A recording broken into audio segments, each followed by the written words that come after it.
este segmento que tenemos aquí en la primera edición, Tu Historia Me Inspira, lo que pretendemos es conocer a gente, ¿verdad?, que está marcando historia, que está dejando un legado importantísimo. En este caso es la segunda edición que estamos haciendo de Tu Historia Me Inspira y tenemos a una personalidad, un hombre que da vida. Imagínense eso, queremos hablar con él, queremos conocer toda su historia, escucharlo. Tenemos una pequeña reseña. Primero lo vamos a presentar y enseguida vamos a dar la reseña. Te saludo, Doc querido, Luciano Gutiérrez Paz. El doctor Luciano Gutiérrez Paz estará hoy con nosotros en este segmento que tenemos aquí nuevo en la primera edición. Luciano, antes ni siquiera de escucharte la voz, vemos tu reseña. Vamos. Muchas gracias. Luciano Gutiérrez nació en Santa Cruz, pero su niñez y juventud las vivió en La Paz y Cochabamba. Es hincha del Bolívar, aunque su deporte favorito fue el básquetbol. Es más, fue seleccionado nacional y estuvo a punto de cambiar el mandil blanco por el baloncesto.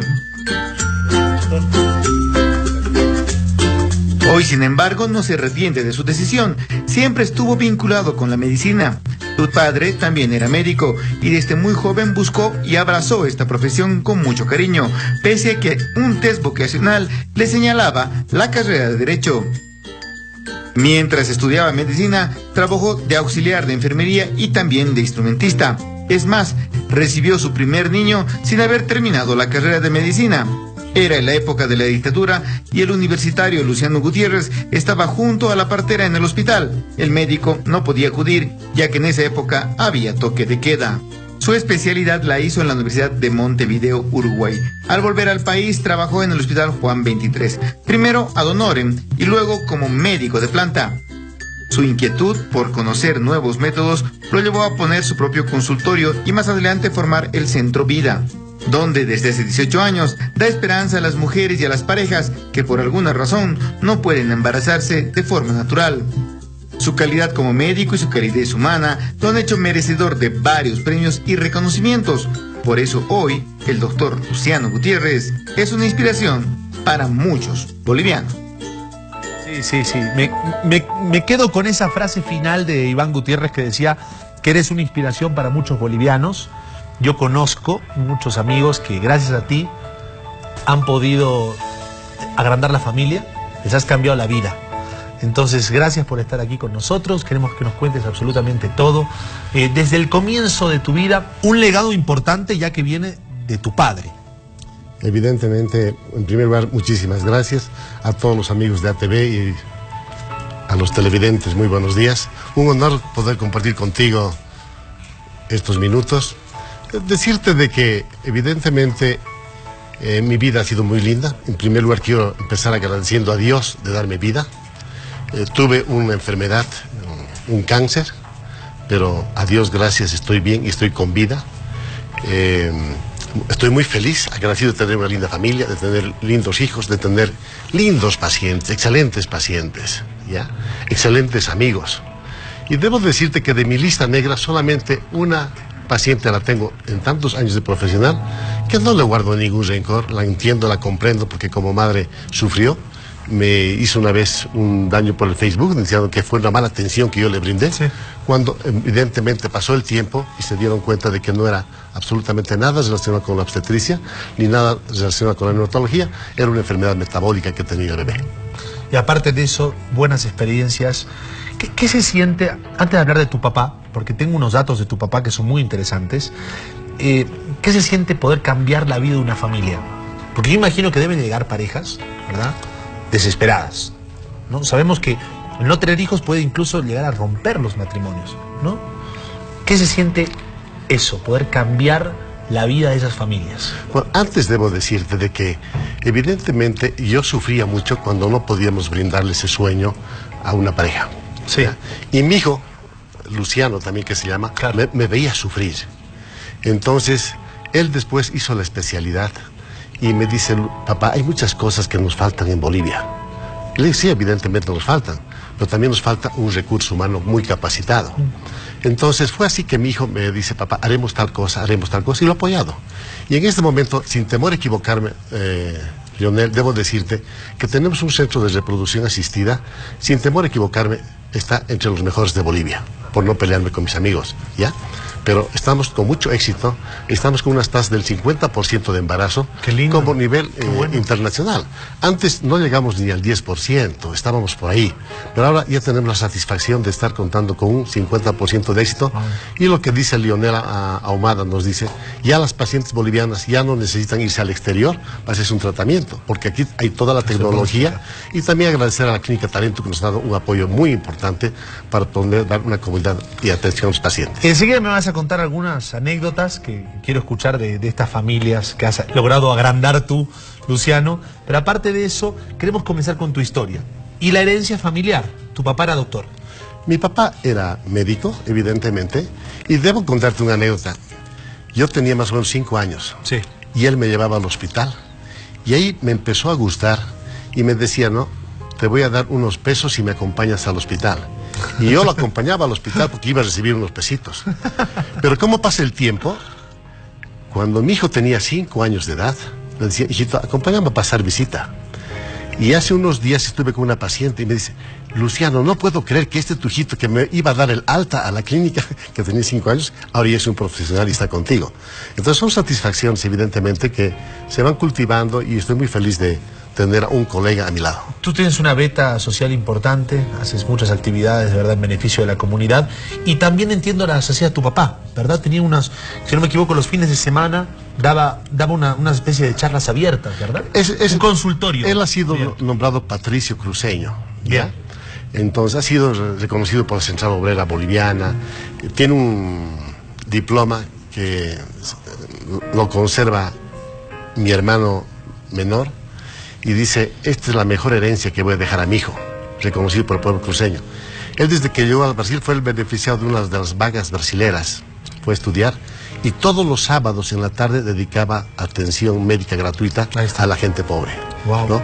Pero todo, si no podías decir que un sábado él vaya a un cumpleaños o a alguna actividad, no, porque él tenía la obligación de atender a la gente pobre los días sábados. Y eso, un hombre muy querido. Imagino que te ha influido bastante eso, ¿no? Me ha influido bastante, evidentemente. Lastimosamente mis padres se divorciaron, yo me tuve que venir a radicar a la ciudad de Cochabamba, luego a la ciudad de La Paz, pero son cosas que calan en el corazón y estoy muy feliz de hacer lo que estoy haciendo actualmente. Escuchaba en la nota de Iván que decía que hiciste un test vocacional, me imagino justo antes de entrar a la universidad, y te salió que tenías pasta para abogado. Sí, tuve que hablar en esa época con mi director y aprovecho para mandar un saludo muy cordial a toda mi promoción de la Merins de 71, a quien quiero mucho y somos muy amigos. Entonces, fue el primer colegio que empezó a hacer una educación diferente. Sí. Que los que querían hacer medicina, por ejemplo, iban al grupo de químico-biológicas. Los que iban a estudiar ingeniería o arquitectura iban al grupo de físico-matemáticas. Y los que iban a hacer derecho u otras humanas, digamos, iban a sociales. Entonces a mí en el test vocacional me salió de que debía ser abogado. Tuve que hablar con don Gastón Pol y decirle que no estaba de acuerdo y que bajo mi responsabilidad yo quería ser médico y por lo menos intentar estos dos años.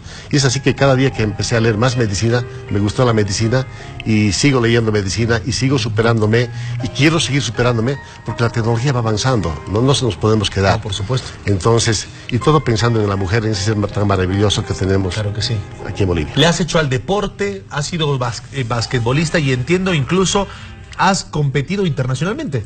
Sí. He sido jugador de la selección de básquet, he estado en un bolivariano en Venezuela. Wow. Cuando Venezuela era otra cosa, era diferente. Táchira, está en Táchira, Venezuela. Con decirte que terminaba la presentación de nosotros el partido y los venezolanos nos llamaban a las tribunas. Píamos todo protocolo, decían, bolivianos, vengan aquí. Ustedes reconocen la obra de Bolívar, ¿cómo no los vamos a querer? Y nos invitaban en las tribunas, nos invitaban a almorzar, cenar y demás. Qué lindo. Número uno. Después estuve en un sudamericano en Bahía Blanca, en Buenos Aires. Entonces ahí mi padre me dice, ¿quieres seguir siendo basquetbolista o vas a ser médico? Y con lágrimas en los ojos tuve que decirle que tuve que dejar, de la noche a la mañana, tuve que dejar el básquet y dedicarme a la medicina. ¿Estabas pensando en dedicarte profesionalmente a eso? En esas épocas uno no piensa en la parte económica, no piensa en la familia, no piensa absolutamente nada. Pero en esa época un basquetbolista, yo me contentaba feliz de la vida de que me den un buzo.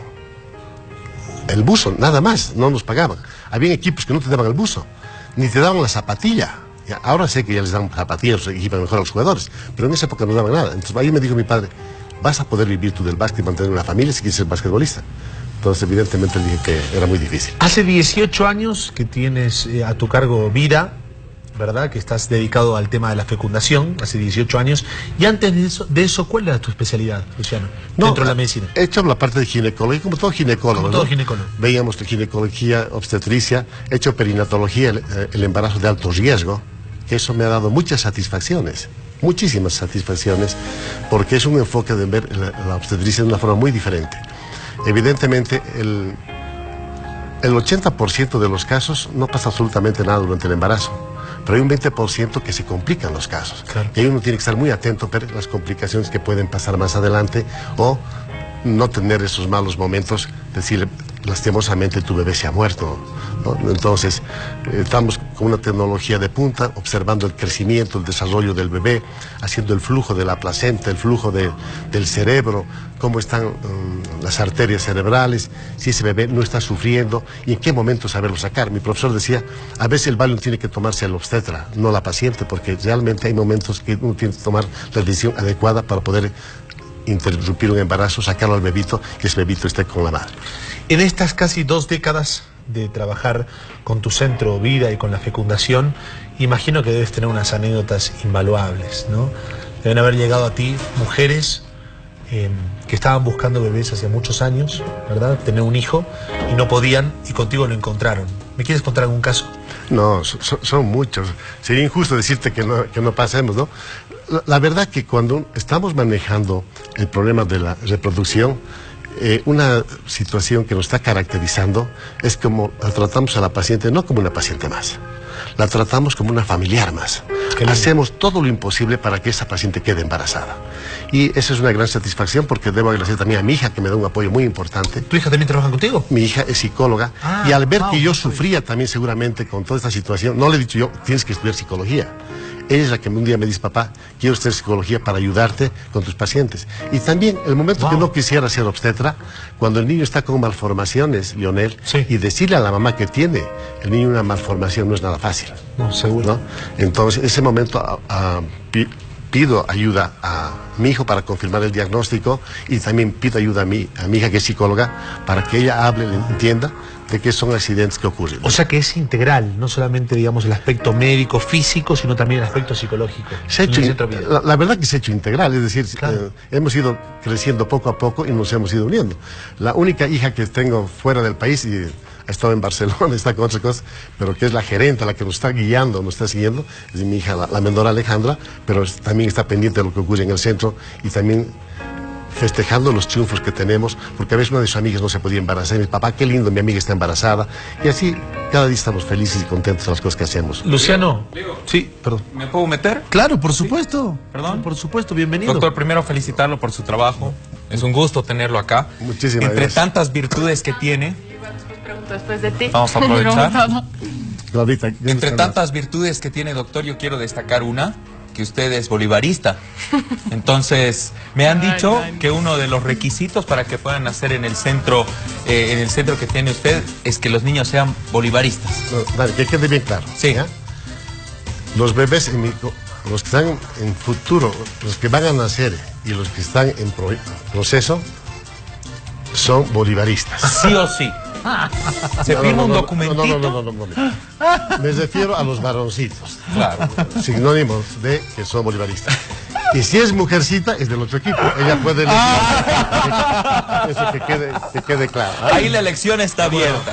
Tenemos que Son decir bolivaristas. 7 de la mañana con 57. Doctor, ¿cómo lo admira? hemos ¿Cómo lo conocido, admira? Luciano? ¿Verdad? Cerramos la entrevista. No te preocupes porque de mamá estronguista yo creo que nacen otros estronguistas. ¿Seguro? Entonces yo creo que está como un poco limitada. Sí, Tiene que está limitada ampliar. la visión. No, yo Claro, veía una se foto tiene que del Doc ampliar la hace visión. instantes con Julio César Valdivieso cuando era bolivarista. ¿Verdad? Tenía una foto con Valdivieso con diferentes personalidades, bolivaristas todos ellos. Y creo que por eso Bueno. le está yendo tan bien. Bueno. No, Yo tengo una pregunta. y también te cuento que tengo stronguistas. Y mi hijo se reía el otro día. Ya, tenía no puedo dar el nombre, un jugador de fútbol stronguista uruguayo. ¿Listo? Yo ya sé quién es. ¿Ya? Entonces estamos haciendo la ecografía y como que era varoncito y se ha ido al Uruguay. y le digo, no te olvides, por favor, que cuando nazca este bebito, inscribirlo en el Bolívar. Sí, seguro lo va a hacer, seguro lo va a hacer. Dios mío, Dios mío. ¿Ves? Gracias. Ahora te puedes ir. Ahora sí, me toca preguntar a mí. Me voy a robar tu cafecito. Doctor, cuando vemos una persona que se ha realizado profesionalmente y que su profesión también va de la mano de toda la felicidad, del haber alcanzado metas, o sea, dentro de lo personal, decimos, wow, esta persona se dedicó a algo que le gusta, realmente lo disfruta. ¿Cómo los jóvenes pueden, ahora que estamos justo empezando un nuevo año y que muchos seguramente no han entrado a la universidad porque dicen, es que yo no sé realmente qué quiero estudiar, qué voy a hacer? ¿Cuál sería el mensaje para estos jóvenes para que puedan encontrar su camino? Se lo pregunto porque usted tuvo en un momento dos caminos, el ser simplemente, bueno, el decidir por doctor o por ser deportista de élite. Entonces ahí estaba la balanza. Son generaciones, Claudita, que han ido cambiando, ¿ya? Yo, por ejemplo, veo a algunos internos de las clínicas que ya no hay esa dedicación que teníamos nosotros antes, ¿ya? Están pensando en llegar a la clínica e irse inmediatamente porque ya tienen compromisos, en fin, muchas cosas que hacer. Pero yo, al lugar que he llegado, no ha sido fácil. No es que yo he abierto mi consultorio e inmediatamente tenía 200 pacientes que me estaban esperando. No. Yo me empezó a gustar la medicina y los sábados y domingos yo estaba en un hospital viendo, atendiendo y colaborando al personal médico. He trabajado como enfermero en el Hospital Seton y ha pasado el tiempo y muchos médicos cuando me veían ya de médico me abrazaban, me besaban. En un caso tengo al doctor Fernando Peña que vive en Cochabamba. Él era el cirujano plástico de la clínica, perdón, del Hospital Seton. Y a mí me gustaba ayudarle en sus cirugías, ¿ya? En esa época él era el número 1 en Cochabamba, entonces, pero iba y trabajaba, estaba de enfermero. Después un médico me vio trabajar a mí de enfermero y me dice, ¿por qué no te vas de estudiante de médico de interno en la clínica San Francisco? Donde ahí tuve la suerte, el privilegio de conocer a dos grandes galenos que están en el cielo, el doctor Juan Abud y el doctor Domingo Ortuño, que me decían, lee, trae tu libro, lee, ¿qué estás haciendo? Lee. Me exigían leer, yo ya me estaba durmiendo 2, 3 de la mañana, lee, Luciano, me estoy durmiendo. Entonces, ha sido bien sacrificada mi vida, entonces, pero había también de parte mía dedicación. Y entonces uno tiene que ser perseverante, uno tiene que ser constante, estar viendo las complicaciones. Ha pasado el tiempo y hay muchas cosas que cuando yo fui a hacer mi año de provincia ya sabía hacer. Sabía atender una cama de hospital que... ¿Es verdad que atendiste tu primer parto antes de ser médico, antes de ser recibido? Claro, claro. Y eso tal vez me hizo gustar, ¿ya? Y como que cada vez que yo recibo un bebé, no sabes la alegría y la satisfacción que tengo. Yo soy su primer amigo, claro, ¿no? Entonces, son 9 meses que la madre ha sufrido, porque estaba la madre sufriendo que no tengan una malformación, etcétera. Entonces culminamos con un abrazo y un beso. Yo me siento parte de la familia entregándole un bebé al papá o a la mamá. Anoche justamente he vivido un momento, esto muchos lo escribimos, ¿no? A una paciente que le envío un saludo muy cordial que está en la clínica Talento. Estuvimos trabajando hasta las 9:30, un bebé muy esperado, y no sabes cómo es papá, estaba tan alegre y tan feliz, y cómo nos abrazamos como si fuéramos hermanos. Qué lindo. No, me hace llorar. Me estás diciendo este primer caso de esta persona que has atendido antes de ser médico, tu primer parto, entiendo en época de la dictadura, ¿verdad? Sí, había estado de sitio, no se podía caminar en la ciudad de Cochabamba, y su ginecólogo dice, no puedo ir, Luciano, atiéndele con la partera. Ay, Dios. Y yo nunca había atendido un parto, ¿listo? Entonces, llega la paciente, está al lado de la partera, tenía algunos conocimientos teóricos, pero no había tenido la Tenías práctica. miedo, seguramente, y también. Cuando agarré ese bebé no lo quería soltar, pensé que me era tanta la emoción, y evidentemente temblé para cortar el cordón umbilical y demás, ¿no? Pero fue un momento muy emocionante en mi vida que no lo olvido y no lo olvidaré, y tal vez que eso fue un momento que me dije, bueno, voy a seguir por este camino de ser obstetra y dar esa felicidad a una pareja que... Y eso también responde un poquito a lo que yo preguntaba, ¿no? En el camino a veces uno se equivoca, piensa que se imagina el ideal de uno mismo en un futuro de una manera, y la vida le da este tipo de oportunidades, ¿no? De abrir los ojos, de ver qué es o cuál es el camino que debe seguir, y en esta oportunidad ha sido un placer tenerlo con nosotros, doctor. Pero es muy importante también, y la recomendación, Claudia, tener un buen grupo de amigos. ¿ya? Claro. Y yo, donde he llegado también, no es porque yo soy un brillante, sino porque tengo un equipo de anestesiólogos, un equipo de cirujanos, un equipo de médicos internistas, de neurólogos, neurocirujanos, que me están apoyando. Es decir, cuando una paciente a mí se me enferma, se me complica, no espero que se me complique del todo. Llamo a todos los especialistas que veo y sacamos a esa paciente adelante. Claro. Y doy gracias a Dios de que me ilumine siempre dando un buen diagnóstico. Qué lindo, qué lindo. La verdad me encanta hablar con Luciano. Me encanta. Yo encanta. me quedo así. Sí, qué lindo. Qué lindo porque inspira. Tu historia inspira. Hay un montón de jóvenes que están viendo en este momento la primera edición. Y incluso algunos que van a estudiar medicina y dicen, bueno, ya entiendo más o menos por dónde tengo que ir. Y seguramente tu mensaje acerca de la perseverancia caló hondo en la gente que nos ve. Gracias, Luciano. Gracias a Madagascar por este rico desayuno. Si lo podemos mostrar un segundito. Madagascar, Chocolate que con nos trata malvaviscos. muy bien. No saben lo que es este chocolate caliente. Chocolates de otro del planeta. otro planeta. Sí, iba a decir lo ¿Sí? mismo. Iba a decir otro planeta. Bien, Muy bien. bien, muy bien. Gracias, Luciano, por tu historia y por ser como eres. Un tan honor amable. poder compartir contigo, Lionel. Muchísimas gracias. Muy bien. Gracias, Muy bien. Doc. Pausa. Muchísimas gracias. 8 de la mañana con 5 minutos. Pausa. Enseguida continuamos con más ATV Noticias, primera edición.